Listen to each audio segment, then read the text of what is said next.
Salam, mən biologiya müəllimi Şəmsə Seyidbəyli. Bugün sizə din test topusu 2-ci hissədən seleksiya mövzusunun 70-ci sualının izahını verəcəm. Sualda deyilir ki, 2 xromosom dəsti dişi bitkinin, 4 xromosom dəsti erkək bitkinin tozluğu ilə tozlanması nəticəsində alınan növbərarası hücrədə Karpachenko metodunu tətbiq etdikdən sonra onun endosperm hüceyrəsinin mitozun anafaza mərhələsində xromosom dəsti neçədir? Deməli, dişi bitkimiz 2-dir, erkək bitkimiz isə 4-dir. Və bu zaman bizdən endospermi soruşur. Biz bilirik ki, endosperm bərabərdir ana bitkinin hamısı, ata bitkinin isə yarısı olacaqdır. Xromosom dəstinin yarısı olacaqdır.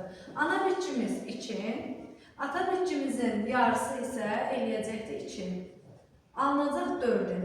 Karpachenko tətbiq edilməmiş bitkinin endosperm hüceyrəsinin xromosom dəsti 4-dir. Əgər biz Karpachenko tətbiq etsək, 4-in vurulsun, 2 dəfə artırırıq, 8-in. Bu Karpachenko tətbiq edilmiş bitkidir və bizə mitozun anafaza mərhələsini soruşduğu üçün biz bilirik ki, mitozun anafaza mərhələsində xromosom sayı 2 dəfə artır.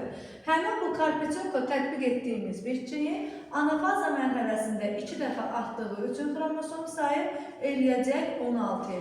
Düzgün variantımız 16 olacaqdır. Sağ olun, təşəkkürlər.